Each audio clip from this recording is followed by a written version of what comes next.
Hey superstar, this is Amanda Elo'esh, and I am breaking down the simple steps to my spiritual composting process, which is a process that helps you to identify and rewrite painful subconscious patterns that have you stuck doing things the hard way, keeping you from your brilliance, keeping you from your success, your wealth, and the intimacy and joy that you deserve.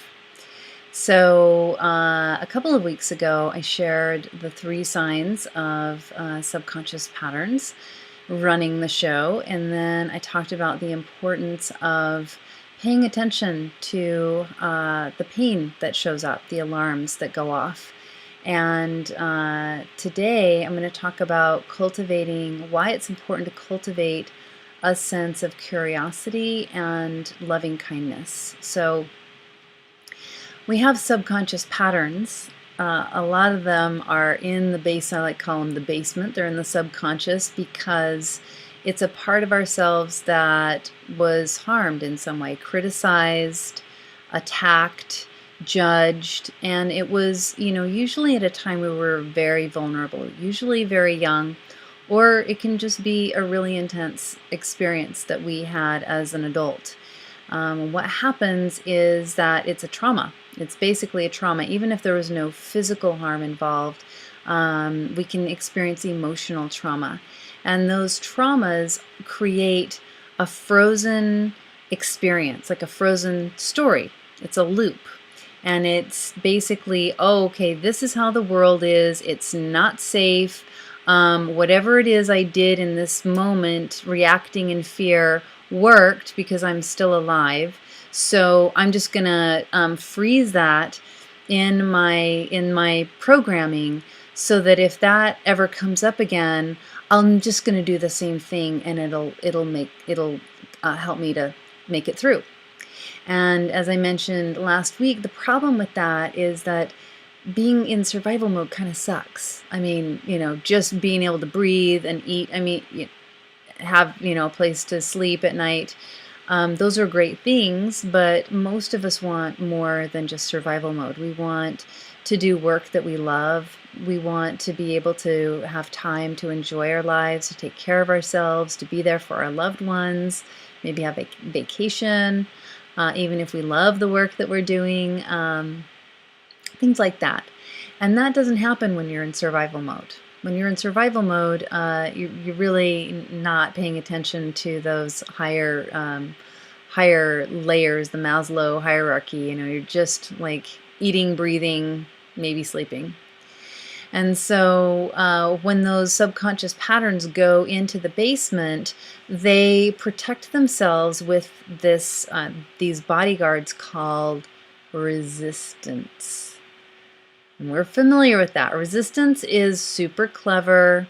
It has a really good story to tell us about why we shouldn't go messing around with those subconscious patterns. It worked before. It's just fine. You don't have time to think about that. You don't have money or whatever. We think of all kinds of great excuses and reasons. That's the resistance. Or sometimes it's not even telling us a good line. It's just kicking our ass and keeping us from doing what we should do. So having that really important conversation to clear the air with somebody, maybe not today, I'll do it someday. Or following up with clients, I'll think about it tomorrow. And we know that we're not doing the thing that we're supposed to be doing, and why? It's because we have resistance in there. And the resistance, as I said, is operating to keep those subconscious patterns safe. And so the only way to get past those really, really clever, really smart, really powerful bodyguards to the subconscious is to approach in a way that doesn't feel threatening. And so how do you approach somebody in a way that doesn't feel threatening? Well, curiosity is really great, not having made up stories already, really being willing to accept the possibility you don't know everything and that you're really just there to see what's up. Play Columbo. I'm just here to find out what's going on. Another piece is that you have to genuinely come with an open mind. If you are pretending, your subconscious will definitely know, because you're all those systems are connected. Whether they're talking to each other that well, that's the problem, but they are connected. And so definitely have to be willing to let go of anything you think you've already figured out. Be curious, have an open mind, but you also have to have an open heart. So a lot of times those patterns are in there, and even if the initial pain or wounding or trauma came from somebody else, somehow signaling to us life isn't safe, I'm not worthy, I'm not good enough, or whatever, that caused that part to get stuck and go down into the basement to hide, we end up usually also abusing ourselves by not liking those parts of ourselves, thinking those are the parts of us that are broken, that aren't okay, that are not safe to be seen by other people. And so then we become the jailers to these parts of ourselves, and then we make it worse. We have judgments about ourselves over and over again. So it's important to come with a sense of loving kindness and letting go of the judgment. And that's easier said than done. And that's what I do with my clients, is I help them to look at their judgments, look at how they're not being kind to themselves, look at how they're preventing themselves from having a conscious dialogue with those subconscious patterns. So if you liked what I've shared today and you're really curious about the subconscious mind, especially, well, if you haven't seen the two preceding video blogs from me, go back and check them out. The first one is the 3 signs of subconscious patterns, and then the other one is about facing your fear, facing your challenges.